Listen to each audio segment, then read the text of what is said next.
श्री स्वामी समर्थ. जय जय स्वामी समर्थ. सगळ्यांना आजचा दिवस छान आरोग्यदायी आनंदाचा जावा आणि तुमच्या मनातल्या सगळ्याच्या पूर्ण अशी स्वामीचरणी प्रार्थना. सुंदर दिवसाच्या सुंदर शुभेच्छा.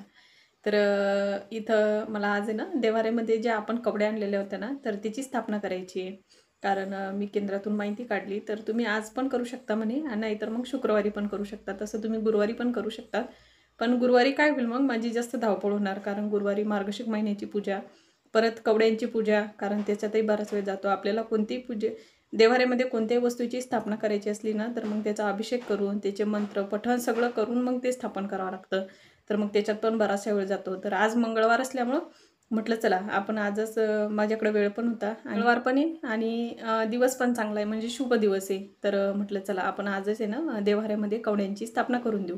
तर इथं मग मी पूर्ण साहित्य काढून घेतलेलं आहे. माझं उंबरठ्याचं पूजनसुद्धा करून झालेलं आहे आणि तुळशीची पूजा करून झालेली आहे. देवाऱ्यातल्या देवांची पूजा माझी करून झालेली आहे. पण मला आता कवड्या स्थापन करायचे आहे. ते कशा करायच्या, कशा पद्धतीने करणार, हे सगळं मी तुम्हाला व्हिडिओमध्ये शेअर करणार आहे.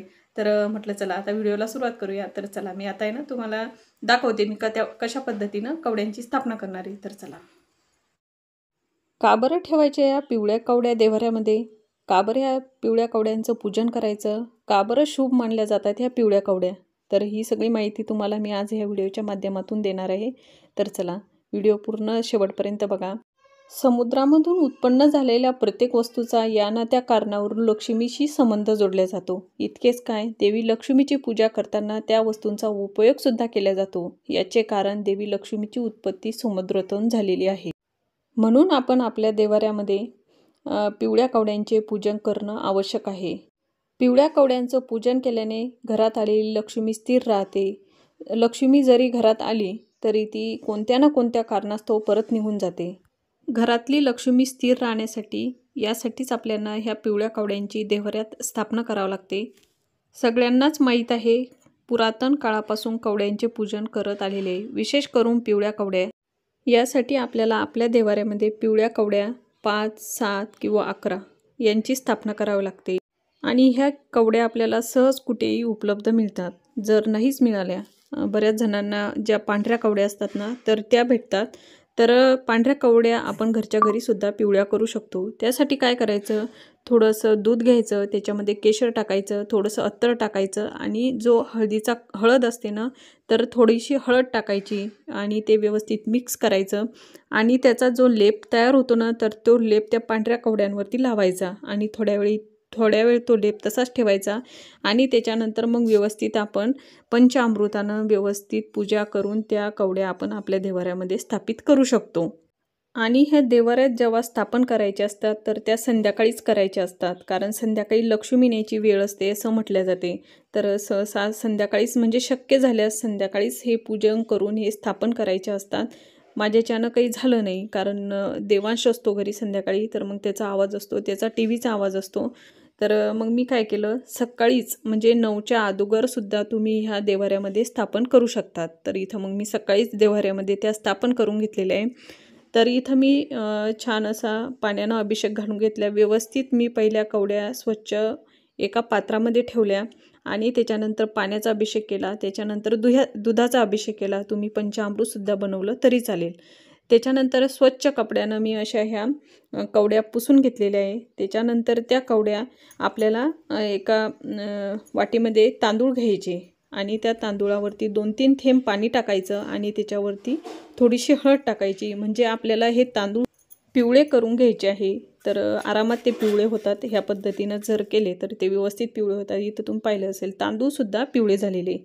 त्याच्यानंतर मी एक प्लेट घेतलेली आहे आणि त्या प्लेटमध्ये ना पिवळं वस्त्र टाकायचं. मी पहिले काय करायची, एकदम खालीच तांदूळ टाकायची प्लेटमध्ये आणि त्याच्यावरती कवड्या ठेवायची.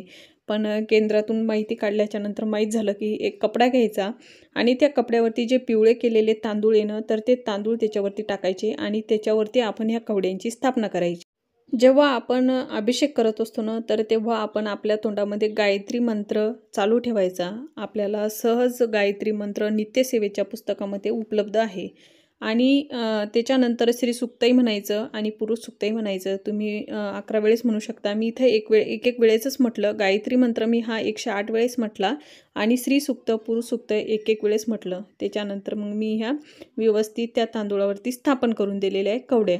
तर इथं तुम्हाला दिसत आहे. नंतर त्याच्यानंतर काय करायचं, हळदी कुंकू वाहून घ्यायचं. त्याच्यानंतर थोड्याशा अक्षता टाकायच्या आणि फुलं वाहून इथं कवड्यांची स्थापना करायची. कवड्या देव्हाऱ्यामध्ये ठेवताना आपण जिथं श्रीयंत्र स्थापित केलेलं आहे त्या श्रीयंत्राच्या बाजूलाच ह्या कवड्या ठेवायच्या. सहसा कवड्या ठेवताना डाव्या हाताने ठेवायच्या.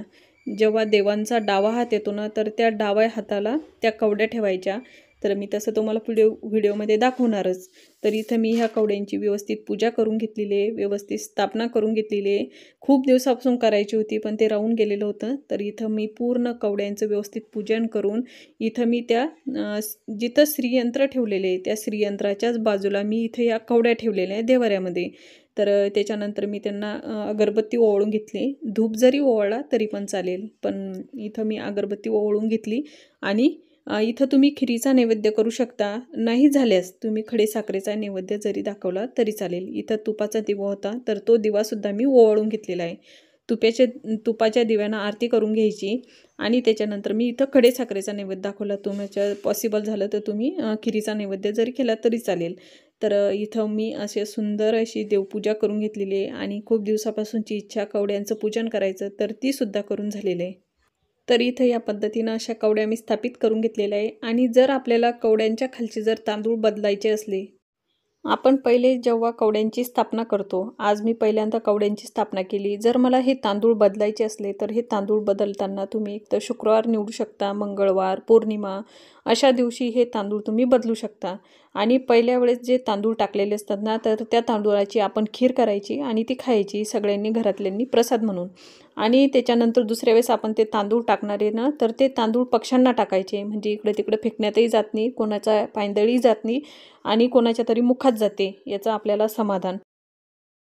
तर चला, इथं माझी देवपूजा करून झालेली आहे. आणि खूप दिवसापासून आहे ना मला कवड्यांची स्थापना करायची होती देव्हाऱ्यामध्ये. तर आज ती मार्गशीर्ष महिन्यामध्ये ती इच्छा पूर्ण झाली. तर इथं आहे ना पिवळ्या कवड्यांचं पूजन करणं खूप चांगलं असतं. लक्ष्मी प्राप्तीसाठी, लक्ष्मी आपल्या घरामध्ये स्थिर राहण्यासाठी आपण ह्या कवड्यांचं पूजन करतो. तर मला खूप दिवसापासून करायची होती पण त्याचा योग पण येत नव्हता आणि ते होत पण नव्हतं. आणि माझ्या लक्षातही राहत नव्हतं की आपल्याला पिवळ्या कवड्या आणायच्या. आपण तशा पिवळ्या कवड्या आहे ना घरी पण तयार करू शकतो, पण ह्या जर आणल्या ना तर अतिउत्तम. तर इथं छान अशी माझी कवड्यांची स्थापना करून झालेली आहे. मी तुमच्यासोबत पूर्ण पूजा ती शेअर केली की मी कशा पद्धतीनं कवड्यांची स्थापना केलेली आहे. काही हुकचूक झाली असेल तर माफी. आणि चला, आजचा व्हिडिओ मी इथंच थांबवते. आय होप तुम्हाला माझा आजचा व्हिडिओ आवडला असेल. व्हिडिओ आवडला असेल ना, व्हिडिओला जरूर लाईक करा. भेटूया पण अशाच एका छानशा नवीन व्हिडिओमध्ये. तोपर्यंत तुम्ही स्वतःची काळजी घ्या. श्री स्वामी समर्थ. जय जय स्वामी समर्थ.